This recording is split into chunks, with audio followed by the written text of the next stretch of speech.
বুধবার বিকেলে ঢাকা বিশ্ববিদ্যালয়ের অধ্যাপক মোজাফফর আহমেদ চৌধুরী মিলনায়তনে ইউনিটি ফর বাংলাদেশ আয়োজিত জাতীয় ঐক্য কেন, কিসের ভিত্তিতে ও কোন পথে শীর্ষক আলোচনা সভা অনুষ্ঠিত হয়।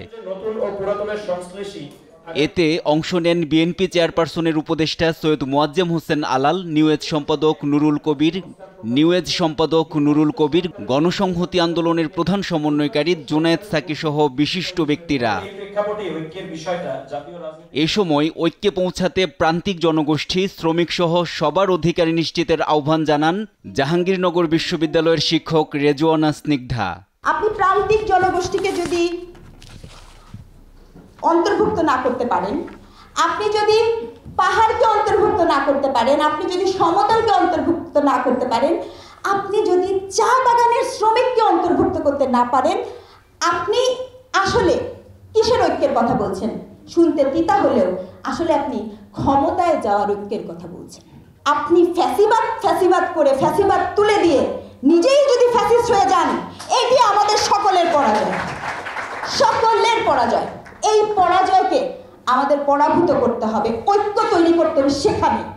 অধিকারহারা মানুষকে ঐক্যবদ্ধ করে দেশ গড়ার আহ্বান জানান বক্তারা। সংস্কারের না ভোট সংযোজনের আহ্বান জানান নিউএজ সম্পাদক নুরুল কবির। নিপীড়িত জনগোষ্ঠীর রাজনৈতিকভাবে কতটা সংঘবদ্ধ, তার রাজনৈতিক সচেতনতা কোন পর্যায়ে আছে এবং সে নিজেকে পলিটিক্যালি কতটা অ্যাসার্ট করতে পারে তার উপর নির্ভর করে। এটা হচ্ছে প্রায়োগিক রাজনীতি, আমি বুঝি। কিন্তু অপরাপর ক্লাসের যারা রাজনীতিতে প্রাধান্য বিস্তার করে আছেন, তারা আপন শ্রেণীর এবং আপন দল এবং জনগোষ্ঠীর পক্ষে তারা কাজ করতে পারেন। উন্নতির যাদের আত্মদানের মধ্য দিয়ে সেই রাষ্ট্র ক্ষমতায় যাওয়া যায়, তাদেরকে ভুলে গেলে তাদেরকে আমরা অপরাধী বলবো। তারা তাদের কাজ করবেন আমরা জানি, এবং সেই অপরাধের বিরুদ্ধে নিরন্তর সজাগ থাকা অত্যন্ত গুরুত্বপূর্ণ কাজ হবে। নয়া উদারবাদী এই পুঁজিবাদী ব্যবস্থার কাঠামো থেকে যদি সমাজকে মুক্ত না করা যায়, তাইলে কিন্তু আমরা পুরানা এই দুষ্ট চক্রের মধ্যেই আবর্তিত হব। সংস্কার লাগবে নির্বাচন করার জন্য, এই কথাটা আমরা যারা রাজনৈতিক দলের দিক থেকে সংগ্রাম করেছিলাম তারাও বলেছিলাম যে আর একটি নির্বাচনও এই ব্যবস্থার অধীনে সম্ভব না।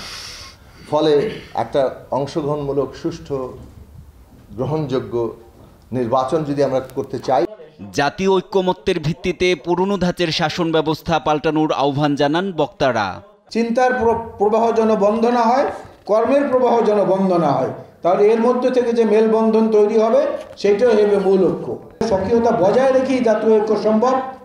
উদ্যোগটা নিতে হবে তরুণদের, উদ্যোগটা নিতে হবে আপনাদের মতো যারা আছেন তাদের। NI নাহিদ, দেশ টিভি, ঢাকা। নতুন করে রাজনৈতিক বাস্তবতা